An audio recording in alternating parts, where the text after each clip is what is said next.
Décidez son jour pour trouver votre mission de vie, pour vous réaliser pleinement. Aujourd'hui, le thème du jour est sur le dharma et le karma. Alors, qu'est-ce que le dharma? Je vous fais voyager en Inde, même si je suis là sur les côtes atlantiques. Je vous fais voyager en Inde aujourd'hui parce que c'est quand même un terme, je ne pouvais pas passer au-delà de parler bien sûr du karma et du dharma lors de ce défi des 100 jours, puisque on parle souvent de ce karma, hein, de cette on va dire, quand on pense karma, on va dire, on pense réincarnation, on pense revenir sur Terre avec un certain bagage de vie en vie. En effet, on traverse des choses plus ou moins compliquées, des façons dont on va mourir, dont on va se séparer de certaines personnes qu'on aime qui vont être plus ou moins tragiques.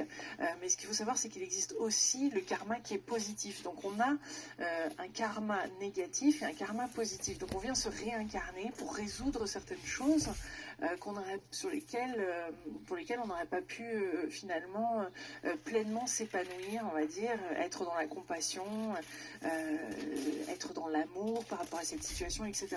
Donc on va revenir avec certaines blessures, avec un certain karma qui va faire qu'on va retrouver certaines personnes, revivre certaines choses et on va avoir la possibilité de le vivre différemment et donc avec du courage, avec tout le travail qu'on a entrepris au fur et à mesure de ce défi et plus encore, eh bien on va pouvoir se sentir de plus en plus rayonner, de plus en plus être présent, de plus en plus libéré de ce poids qui n'est pas que de cette vie-ci. Alors bien sûr ça c'est une perspective spirituelle, mais vous l'avez compris, vers la fin de ce défi ça devient encore plus spirituel, même si dès qu'on parle de mission de vie finalement ça l'est. Donc le karma, ce que je vous encourage à voir quand même, au-delà des questions que je vous ai mises, donc je vous ai mis pas mal de questions à répondre dans ce défi des 100 jours, qu'on va mettre également sur la vidéo, mais c'est de voir ce karma qui est positif, parce que vous pouvez aussi remarquer tout à fait que dans votre vie, il y a peut-être des choses qui sont plus simples que d'autres à mettre en place. Certains, peut-être d'entre vous, vous avez un très bon karma au niveau de l'argent.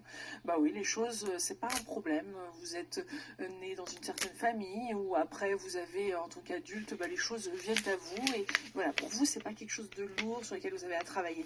Et on a tous un karma qui est positif, donc je vous invite vraiment à regarder qu'est-ce qui fonctionne bien pour vous et qu'est-ce qui vient assez naturellement.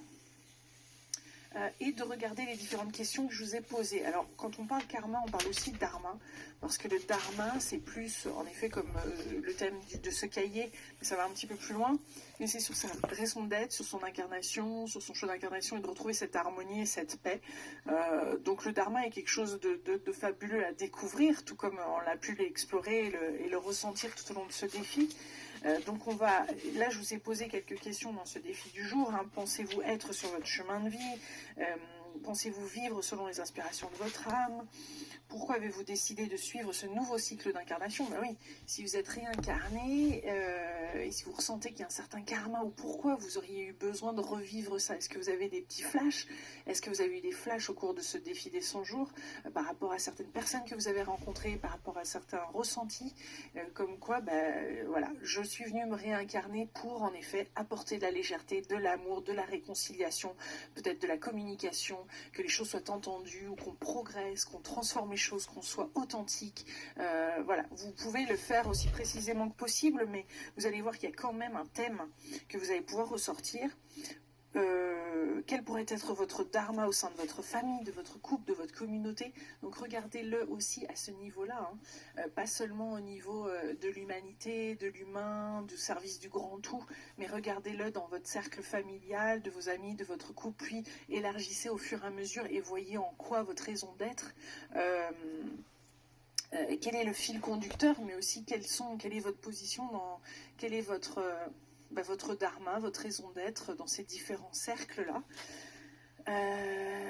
Donc j'ai aussi mis quel est votre karma, qu'est-ce qui vous pèse, qu'est-ce qui vous résiste, que pourriez-vous alléger, purifier, parce que vraiment l'âme cherche dans cette vie à purifier, elle cherche à s'alléger, à être dans la gratitude, à expérimenter de nouvelles choses et vraiment à apprendre. C'est ce que notre âme souhaite, donc purifions, et il n'a jamais été aussi, j'ai envie de dire, simple ou en effet accessible. Alors ça va l'être encore plus pour les générations futures, mais d'alléger notre karma. on n'a pas besoin spécialement de vivre avec ça, de le porter comme un fardeau.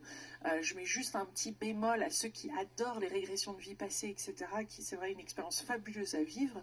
Après, on ne peut pas se laisser emprisonner non plus dans ces anciennes vies et dans d'autres vies, puisqu'on a vraiment cette vie-ci à vivre. Et de toute façon, dans cette vie-ci, il se rejoue des trucs que nous avions vécu dans d'autres vies.